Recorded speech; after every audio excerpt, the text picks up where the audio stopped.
Tonight's big stories. Pro-charter change group PIRMA admits to initiating a signature drive to get Congress to vote jointly on Cha-Cha proposals.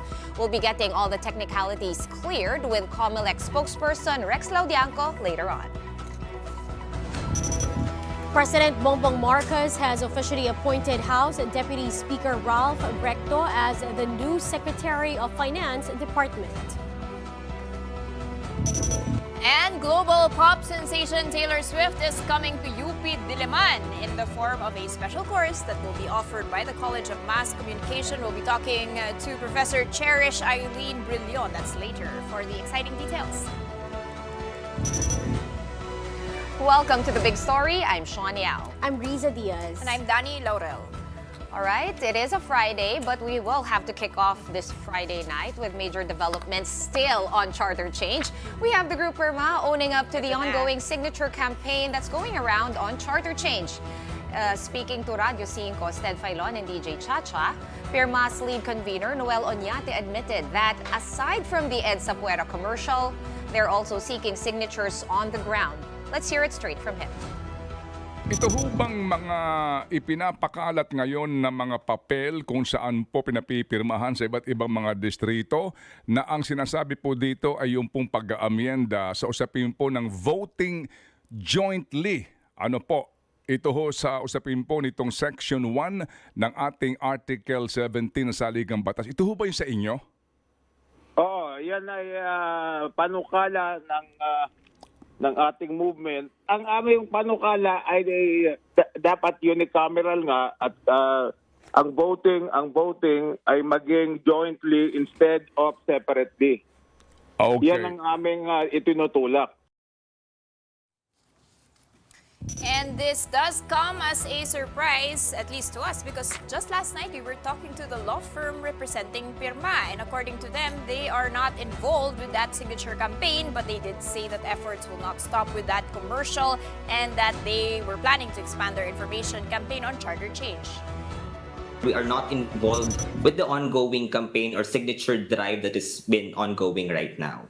Okay, so Right let's talk now, about the group right. or the initiative of the group is just on the initiatory stage. We are just consulting with the public as to what they want to propose to amend the Constitution. Since this is an information campaign drive, we do not end with the posting of the advertisement. Also, we have to talk to the people, to go to the grassroots and let the people know and engage in conversations with people.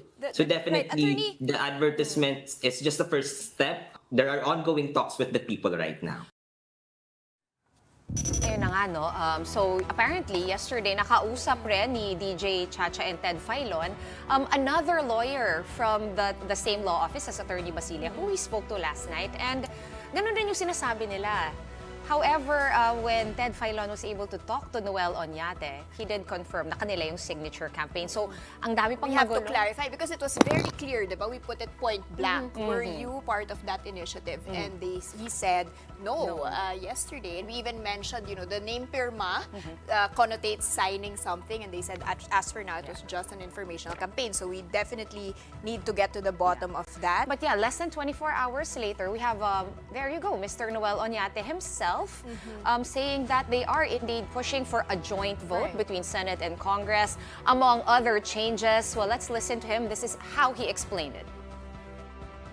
Meron na, it's not just formal. Hindi lang formal. Kasi tinatanong din kami kung ano ang, siyempre, pag nagpapapirma ka, natural lang naman na tanungin ka ng ating mga kababayan, ano po ba ang mga panukala ninyo? Ayun nga, but when they were asked about economic provisions, diba, that the lower house initially wanted to discuss, ang sabi ni Mr. Oñate, they're pushing for political amendments. Tama ba yun? And that should go alongside with that. Yeah, it's magulo, no? Kasi nga, It is very. if you ask lawmakers, they will always say it's just economic amendments. But clearly, there are some political, at least lumalabas ngayon, mukhang may political changes na gusto rin silang gawin. Sinasabi kasi nila that any economic amendment to the Cha-Cha or at least to change the charter, nabablock daw sa Senate because of the voting situation. So that's why they want first as an avenue for economic amendments to first start with the political voting amendments. Right, So but yun the na nga. whole signature campaign is, of course, to begin with, is to change the way that it votes because the Constitution does not provide for a clear, kumbaga, instruction kung paano ba yung botohan magaganap. So yung unang gusto nila gawin is linawin kung paano yung boto,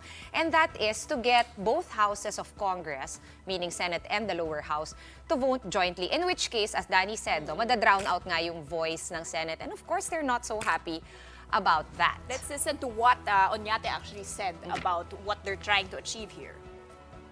Kasama kasi yan eh. Hindi mo pwedeng ihiwala yung economic sa political. So, Kaya paano po? sinusulong namin yan on a parallel basis.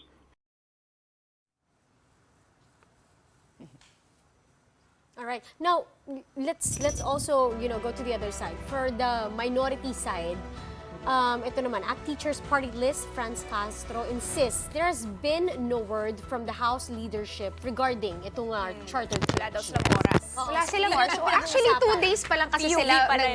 bumabalik sa Nag-resume. session. And she was saying for the first 2 days that they have resumed session, they're discussing 2 things, PUV modernization and the Panay blackout. Right, So there really has been no word, at least in the House of Representatives, kung anong magyayari. And we're still, of course, waiting for some clarity on that.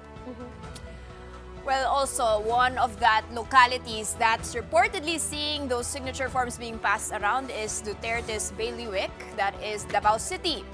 So let's get a feel on the ground of what's going on there. We have with us mobile journalist Julie Baiza for updates. Julie, what's going on there?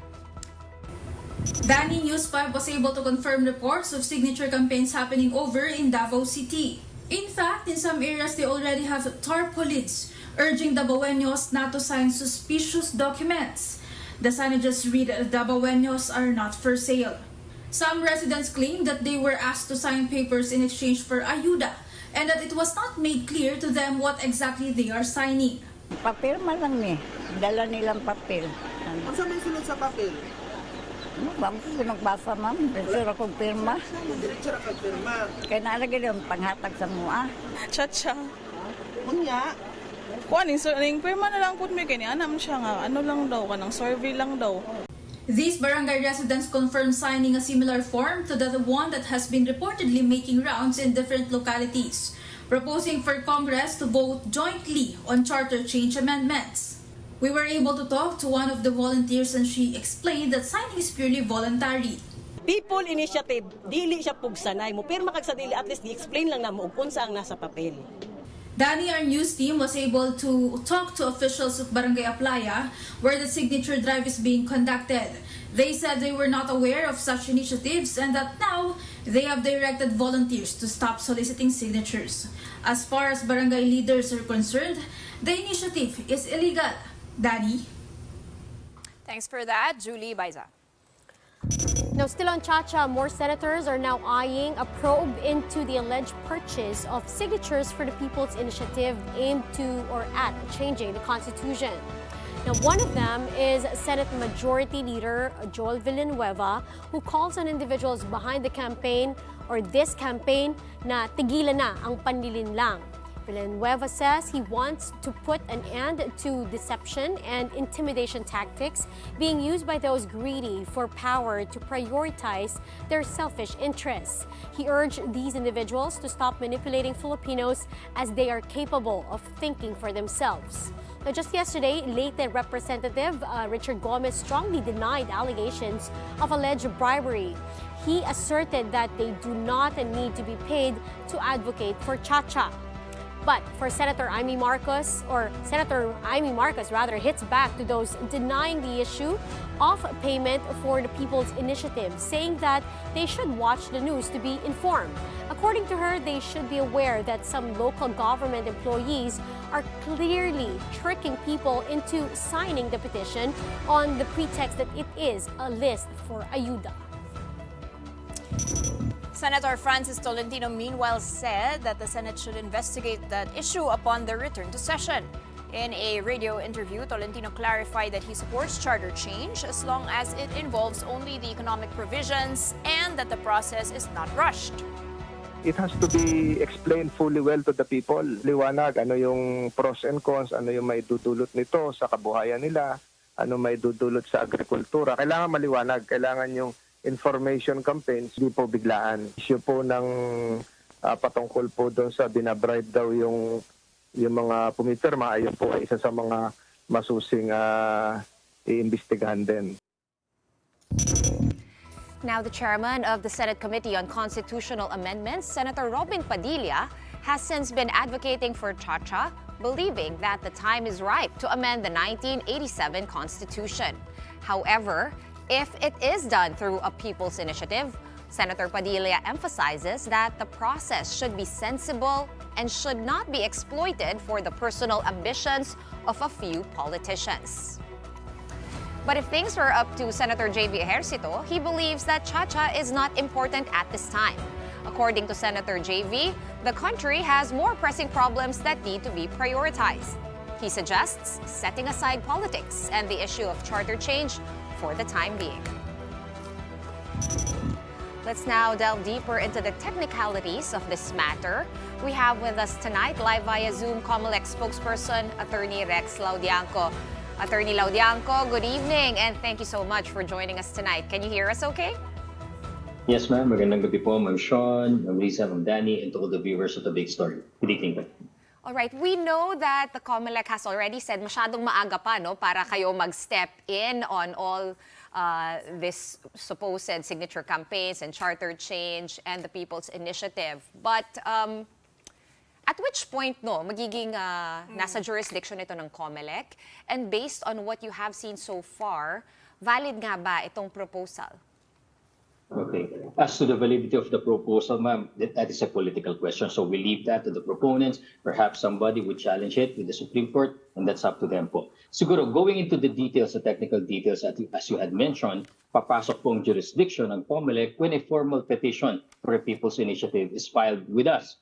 Ang proseso po niyan, as early as 2020, Comelec already has Resolution 10650. Meron na pong rules and regulations governing that. So what will happen, in a nutshell, is that when a petition is filed with the Comelec, these are the steps. So meron pong mga, like that, yung pages ng signature petitions, it will be lodged in all, kung sino man po, select our offices ng Comelec in the field offices.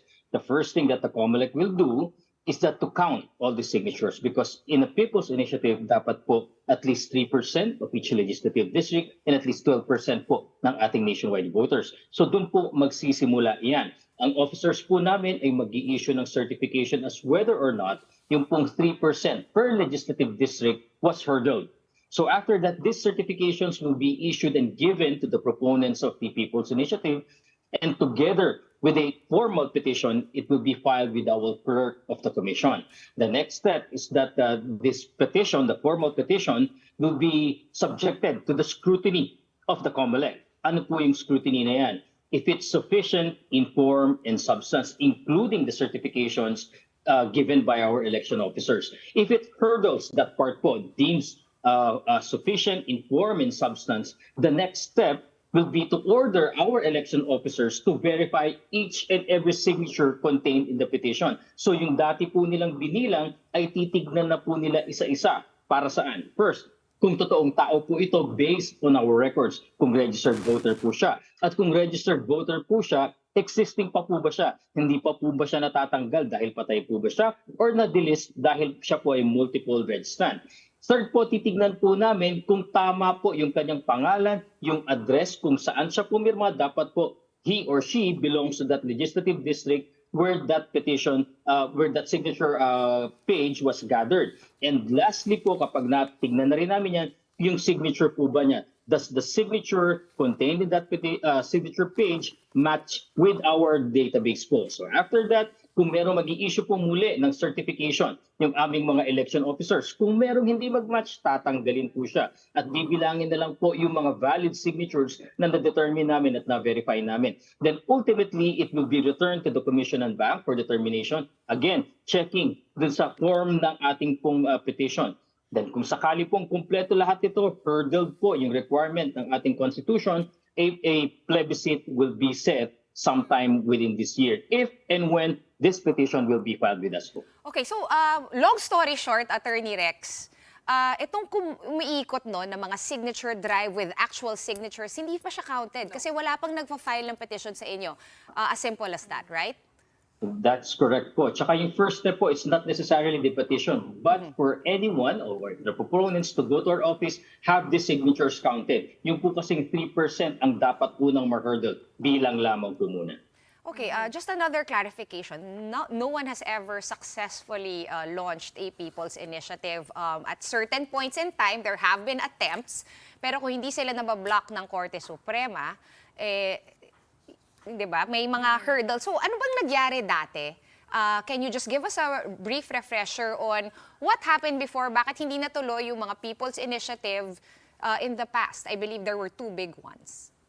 Yes, the first one po is the ruling of the Supreme Court that there was no enabling law regarding this. So wala pong batas na nag-govern ng People's Initiative.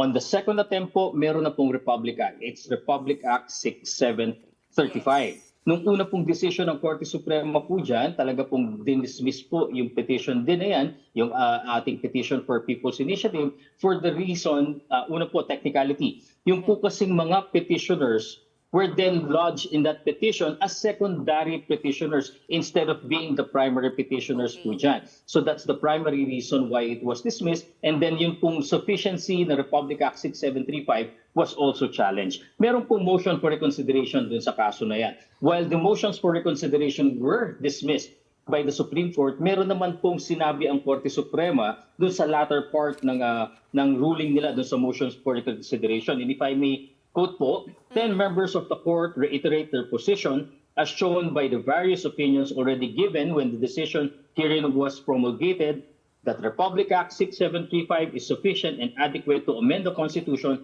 through a people's initiative. So going with this, mukha pong lumalabas talaga na adequate na po yung Republic Act 6735. And that's the reason why Comelec also promulgated the resolution para po gabayan yung ating mga kababayan na magsasagawa nitong People's Initiative. Attorney, if this does push through and they do apply, you know, for the Comelec, for an official People's Initiative, does the Comelec at this point in time have the capacity and the budget to review all of this, to have a People's Initiative? Kasi maabala po ito. Kung titignan po natin yung General Appropriations Act for 2024, wala po talagang item dyan for ruling or processing this People's Initiative. But there is also a ruling by the Supreme Court in 2015 dun sa recall elections po dyan sa Palawan. At ang nangyari po kasi dyan, a recall election was being pushed by the people of Puerto Princesa. Comelec initially rejected the conduct of that recall election, citing that we don't have sufficient budget. So they went up to the Supreme Court. And what did the Supreme Court rule? Ang sabi po ng Supreme Court, because mandato ito ng Comelec. At kahit gaano kaliit yung budget nyo dyan, hindi pwedeng tanggihan ng Comelec ang mandato at trabaho nila. What the Comelec should do is to utilize those existing funds that we have right now and then move for a supplemental budget for purposes of other expenses by the Comelec. So kung sakali man po dumating yan, sinasabi po namin Chairman Garcia, trabaho po ito at kailangang gampanan po ng Comelec yung trabaho namin at kami na po ang maghahanap pansamantala kung wala man ng pondo po na gagamitin dito. Attorney, ang sabi po ng PIRMA, they're launching a signature drive. And it's not, this is not a petition yet. So can you explain to us ano po ba yung process and what is the chance na yung mga pirma po na nag-gather na nila is actually going to be valid? As to the validity, I think it's really premature to say or make an opinion on that as of now. Pero kung tama naman po, talaga naman kung meron man, tutuloy man ito sa People's Initiative, meron naman po talagang gathering. But as linawin ko lang po, ang Comelec po ay wala pang first-hand information, wala pa po kami jurisdiction, wala pa po kami formal communication dito. Ang information po namin ay nakukuha, gaya ninyo, sa news lang po din po namin nakita. At ang kung pinatutungkulan po natin yung nakikita ko sa screen na mayroong question, maaari po at this point in time, a signature gathering because that's really the first step in churning or making the cogs of the petition go. Ang sabi nga po namin, ang unang step po nito, pabibilang po sa amin yan. Isa-isa sa bawat legislative district ng ating bansa and we have, I believe, 253 legislative district. So at least 253 signature petitions ang ipapabilang, signature pages ang ipapabilang sa amin. Bibilangin namin kung ilang yan naka-hurdle ba ng 3% per legislative district. So And that's the meaning- first step. Wala pa po yung verification. So bali, Attorney Rex, kumbaga, para to maging nasa poder ng Comelec officially, ang dapat lumapit sa inyo ay somebody na may proposal, andyan yung petition, at yung initial gathered signatures na initially i-check nyo. Wala pa to dun sa yung i-verify nyo isa-isa kasi doon pa yon sa latter steps. Just to make it clear, ganun po ba yung proseso? That's correct. Somebody should initiate and go to Comelec regarding this purpose po. Attorney, what about these, let's say, allegations of so-called vote buying signatures? Pala, hindi pa nga siya voting, diba? Buying signatures, no? And we all know that vote buying has been an issue in this country, in every single election. And of course, the Comelec has been looking out for that. Is there a possibility that if mayroong ma-prove na binibili yung signature, that whether or not they will be applying for a people's initiative, that you could deny this initiative based on early reports of signature buying?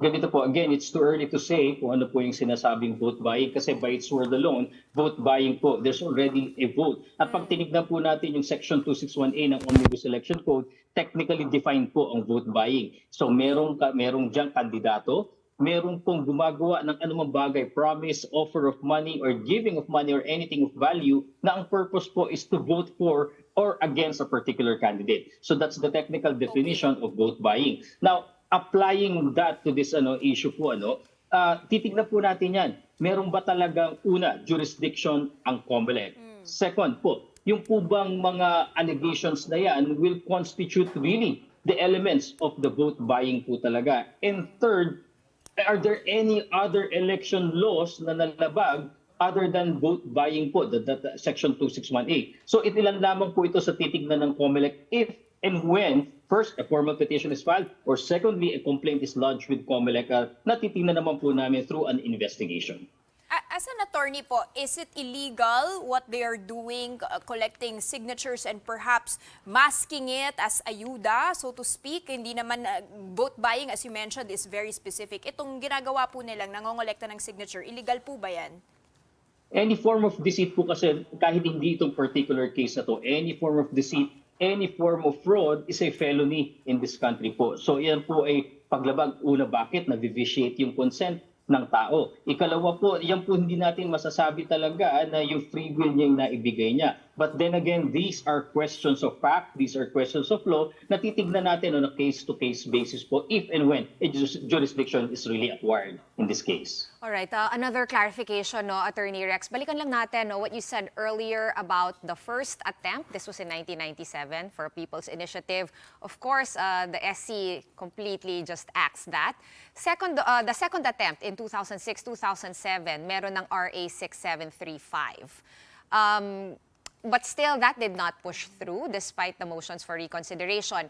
Now that it's already 2024, we've already learned, kumbaga, sa mistakes of the past, meaning whoever will be pushing for this new initiative, mas alam na nila yung proseso, alam na nila what to avoid. Theoretically, kung matuloy at may mag-file sa inyo ng petition, can you still stop this? And if so, on what grounds, what basis? Comelec is really not in a position to stop per se yung petition. What Comelec could do is to apply Republic Act 6735 as implemented by Comelec Resolution 10650. Gaya nga po nung nailatag ko kanina, bibilangin muna. Titignan namin kung sufficient. Then comes the formal petition to be filed with Comelec including those certification. Next question, sufficient informant substance ba yung petition na yan, including the certifications? And if the answer is still yes, we will go to the third step of verifying each and every signature. Now, kung ganun pa rin, after verifying these signatures, still the requirement of the 3% and the 12% respectively were hurdled, tsaka pa lang po tayo pupunta dun sa pagsiset ng plebisito. At sabi nga po namin, ang maganda dito sa Republic Act 6735, pati na rin sa Constitution natin, anuman po yung proposal na yan na isinulong nila, ultimately the whole of the nation through its registered voters will decide through a plebiscite. All right. Thank you so much for Tagal-tagal. taking our call tonight, Friday na Friday. At syempre kahit malayo pa po ito, it's still a distinct possibility. Thank you so much for your time tonight. Comelec Spokesperson, Attorney Recto Laudiangco. All right. While we digest all that, we'll be going on a quick break. But right after that, House Deputy Speaker Ralph Recto has officially taken his oath at the Malacanang Palace as the new head of the Finance Department. Find out some of his plans for the agency when the big story returns. Keep it here.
And you're back watching the big story here on One News. Now, it's a busy day for House Deputy Speaker Ralph Recto as he took his oath earlier today as the new Secretary of the Finance Department. In a press conference, the president said that it took him some time to persuade Recto to accept the position. Marcos also said that he expects Recto to utilize his influence in Congress and the Senate to advocate for proposals that will benefit the country's economy. Among the directives of the chief executive to Recto is to lead a fight against smuggling and tax evasion, as well as address the rising prices of goods. Recto replaces Secretary Ben Diokno, who served as BSP governor from 2019 until he was appointed by Marcos as Department of Finance Secretary in May of 2022. He will be a major player on how we stay on the path of growth, meet and even surpass our medium-term fiscal targets, and achieve our developmental targets. He will promote not just ease in paying taxes, but also in efficiently and effectively spending those collections. He will continue to help devise strategies that will tame inflation through a basket of responses, ranging from plugging supply gaps to injecting non-monetary measures so that prices will be stable. Since his appointment as DOF chief, several of Recto's colleagues in Congress have since congratulated him on his new post. Among those is Nationalista Party spokesperson Las Piñas representative Camille Villar. She said that Recto's appointment is a testament to the administration's determination to strongly push the country's economic recovery and success. Villar added that Recto is a genius in numbers and arithmetic and has wide experience in turning mathematics into concrete realities. Trade Union Congress of the Philippines President and House Deputy Speaker Raymond Mendoza likewise believes that Recto will engage all stakeholders, spearhead reforms to get to the roots of food and electricity inflation, and solidify the Philippines as a global investment hub. Now, House Speaker Martin Romualdez is also optimistic that Recto's vision and experience will significantly contribute to making the country more economically vibrant and inclusive. The same sentiment was shared by Senate President Mig Zubiri, who said that Recto will be a good finance secretary who will continue to push the country along on the road to greater economic prosperity. Now, it wasn't just now that Department of Finance Chief Ralph Recto, who was appointed and took his oath under President Marcos earlier today. For details, let's bring in Maricel Halili. Maricel, tell us. Riza, that's right. Aside from Recto, Frederick Go also took his oath as a special assistant to the president on investment and economic affairs. President Bongbong Marcos explained that he appointed Go to the economic team to make sure that investment pledges and agreements that the president obtained during his foreign trips are fulfilled. And because many of these investments are going to be fully in the private sector, they can be PPPs, they can be joint ventures. Maharlika Investment Fund might also be involved. So his expertise lies exactly there, in creating an environment that is interchangeable between government and the private sector, so as to be able to make these investments real, to make them profitable, and to make them be felt in the everyday lives of ordinary Filipinos. The first orders of business for both Secretary Recto and Secretary Go are also made clear by the president. To collect for next year, I think 4.3 trillion in taxes. 3 trillion with the BIR, 1 trillion with the BOC, and I think the Treasury is about 300 billion. So it's all about fiscal sustainability. And like I said, you have a national development plan to fund. Incidentally, we will be borrowing 2.7 trillion next year. So every night when I wake up in the morning, dapat ang nakolekta natin more or less 20 billion. Our goal to attract strategic investments into our country calls for, number one, improving the ease of doing business. Second would be reducing friction costs. And third, finding solutions to navigate the bureaucratic challenges. Riza, following the press briefing, President Marcos, along with Secretaries Recto and Go, attended a meeting with the economic team. So it was back to work again for the two new appointees. Riza? Thank you. That was Maricel Halili. Right, moving over now to national defense and security. It looks like the Philippines is getting a new ally all the way from Europe. Germany's Foreign Minister Annalena Baerbock paid a courtesy visit to the Philippines, where she met with her counterpart, DFA Secretary Enrique Manalo, and discussed efforts to strengthen maritime and security cooperation between Manila and Berlin. Baerbock identifies rising tensions in the West Philippine Sea and China's aggressive actions as issues that concern Europe. Rechte und wirtschaftliche Entfaltungsmöglichkeiten ihres Landes und anderer Anrainer. Und sie stellen für Länder weltweit die völkerrechtlich verbriefte Freiheit der Seewege in Frage, aufzubauen, um die Spannung gemeinsam auf friedliche Weise zu lösen. All right. Also on the German foreign minister's agenda was a courtesy visit to President Bongbong Marcos in Malacanang. Busy sila today in Malacanang. At pumunta rin siya sa PCG headquarters at the Port of Manila. Sinakay siya sa BRP Gabriela Silang, where I think she made some donations. She tried out the drones. Right. They've actually given us na pala drones. So Yes. we have this Trinity F90 Plus drone donated by Germany to the Philippine Coast Guard. It's a mapping drone. I think you can see that on your screens. Ayan pala, that's the drone. It flies for at least 90 minutes with a maximum flight altitude of 4,500 meters, covering 700 hectares. Hopefully, they provide us with more of those kinds of drones. Yun nga daw, that's the plan. Germany, they say, or she says, is planning to provide Coast Guard with more mapping drones, and the PCG Admiral Ronnie Gavan on Germany drones. Ito yung sinabi. May Ang sinabi niya, yes, na gagamitin daw nila ito sa West Philippine Sea, specifically sa Benham Rise, sa mga areas sa south para ma-improve yung maritime domain awareness. How timely, because that law is currently, we're waiting for it to come out, malapit na daw. But very interesting, at least we have a new ally. She's very vocal about that in terms of China violating what international law has already declared to be ours. Correct me if I'm wrong, but for the longest time, this is like the first time we're hearing from Germany about these issues on the West Philippine Sea. I think the recent incursions and along with the foreign policy shift to the US has parang kumbaga na-trigger ulit yung mga allies natin, our old traditional Western allies into speaking up. And of course, UN more Cross media naman is on our side, diba? more media exposure. So That's true. And these recent events specifically. Well, up next, drop everything now, Swifties. UP Diliman is offering a special course on international pop star Taylor Swift. Now, we'll be speaking with UP Professor Cherish Brillion about it, so don't go away.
welcome back. This is still the big story here on One News.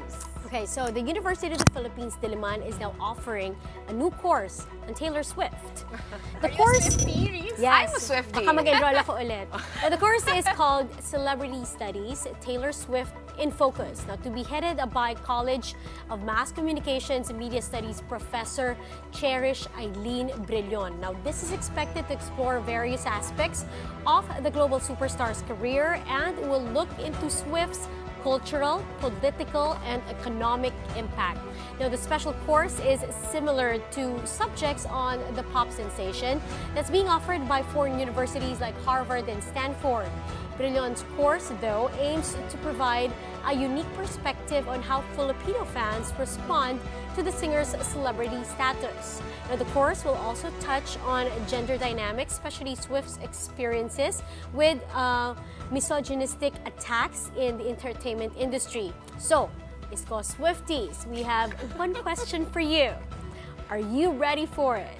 Parang kinanta ko yun. Oo, Mas lagi ko magugustuhan. kinakanta. Correct. Mas magugustuhan sana ni Prof yun. And she is actually here with us to give us more information on this special course on Taylor Swift.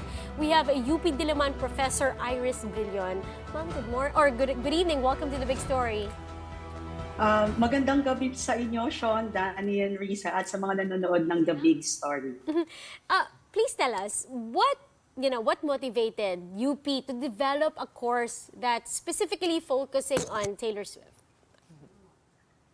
Well, actually, yung UP Department of Broadcast Communication has always developed really interesting special topics, no? Okay. I remember we used to offer porn studies, and then we had an elective also on K-drama, no? But just recently, and this is something that I pitched to the department, no? I'm a huge Swiftie, by the way. But Same I'm just here, sad Prof. I was not... But I was able to get a ticket sa kanyang concert. So sabi ko, ibuhos ko na lang kaya yung aking frustration dahil hindi ako nakakuha ng ticket. Oh no! Sa pag-develop ng isang course, no? But siguro, when I pitched this to the department, it's actually with the idea that celebrities and the Filipinos and celebrities, we have a very, very interesting relationship. Grabe tayo kung makakuha ng tsaa sa mga celebrities. Tapos talagang very very interested tayo no sa buhay ng mga celebrities. And when we were thinking about the course, and we are from the media studies, ang sabi ko, what is going to make this course different? So, and like you said, no, ang dami ng courses sa ibang bansa about Taylor Swift, but this is mostly from the perspective of her being a songwriter, so medyo literary studies. Some, I think, talks about her as a businesswoman, no, which actually also is a very interesting course. Pero sabi namin, because we're media studies, then let's look at Taylor Swift as a celebrity. Tama ka dyan, no, yun. Prof? Ang dami kasing pagdating kay Taylor Swift, she is so phenomenal. May pwedeng from a sociological aspect, pwedeng from an Yes. entrepreneurial, economic, whatever, right? But since College of Mass Comm kayo, you're gonna be focusing on her songwriting? Tama ba? Mas idea ng si Taylor Swift ay isang celebrity. Sa panahon ng digital media especially, no? Iba kasi yung celebrity dati, 'di ba? At iba na siya ngayon, no? So I think kung titingnan natin, no, kung paano ang celebrity before, na ang kanilang medium ay limited sa tinatawag nating legacy media na broadcast, pelikula. Ngayon, iba na siya. Iba na yung pagiging celebrity, no? Everything. Prof, I have of course, this is for the Swifties. Meron bang non-Swifties or those that are criticizing Taylor Swift that can join this? Is it a normative thing that she's a successful icon? You know, some people say she can't do anything wrong. But are you also going to be looking at, you know, the other side of things and also critiquing her work? Siyempre, may mga bashers din, Prof, Oo. di ba? Some are saying, sayang daw pera. Sayang daw yung Sayang pera. daw taxpayers' money. Sige, puntahan natin yung course, tingnan natin talaga, di ba? If Ipaglaban natin, objective ba Prof. siya? Actually, definitely. I mean, going into this whole Taylor Swift course now, I know that even without the course, when you actually look at the discourse around her in social media, you will definitely know, no, very polarizing figure si Taylor. And the idea is that the course is not really just for Swifties, no, but it's really for people who are very much interested, no. Ang sabi ko nga, the bigger question that the class will tackle would be the relationship of Filipinos to celebrities, no, and how this seeps into other aspects of our lives, like economic, political, like our identity, no, as Filipinos also. So hindi siya pang Swifties lang. Everyone's actually welcome, and I'd be very, very happy, no, if there are actually, kasi the lens that this course will take is really not just to really fangirl about Taylor, or no. Syempre may fangirl aspect talaga, or 'di ba, yung idea ng fandom. But I think generally si Taylor ay isang pagtingin lamang, no. Parang gagamitin siyang lente para may mga maintindihan din tayo bilang isang nasyon, 'di ba? At bilang isang mga kumukonsumo din ng mga kulturang popular na produkto. Tama, Prof. Tama ba yung intindi ko na elective course ang ito for mass comm students? Kasi si Risa gusto na raw mag-apply. Oo, what Pwede if ba? you were enrolled sa UP? Pwede ba? Required ba to? Yeah. Pwede bang yung mga outsiders na hindi taga-UP? Pero dyan lang sa course na yan, Oo, mag-enroll. pwede Who is ba? this for? Sino ang eligible to apply? Marami Actually, kaming prospective students dito. Maybe I did underestimate the offering I think I underestimated it in such a way na, sige, we can maybe open it up. Let's try to pilot this course. Because, I mean, I know that Taylor Swift is a big celebrity, but, I mean, it's different if you're going to actually offer a course on Taylor Swift, no? So initially, it was really just offered to undergraduate students of broadcast, no? But now, because the demand is a bit high, so we're now thinking of opening it up also to other, maybe we'll open a section that's for other courses. I'm so na sure. hindi lang pang Continuing mass comm. studies. More than one section, itong Taylor Swift course. Pero Prof, tanong ko lang, no, you mentioned, of course, yung mga goals mo with opening up this course for us to understand our relationship as sobrang grabe ang fandom ng Pinoy. Alam natin yan. And you mentioned nga, no, Yes. nagkaroon na kayo ng porn studies, meron kayong K-drama electives. Do you have such courses that will perhaps, I don't know, tackle local artists and their specific fandoms like, I don't know, Katniel off the top of my head, Liza Yes. Soberano, and Liz Ken, mga ganyan?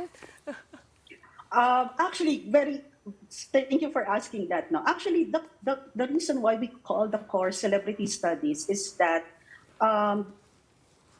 it is designed to be offered in such a way that you can also have other celebrities to be featured in the course, no.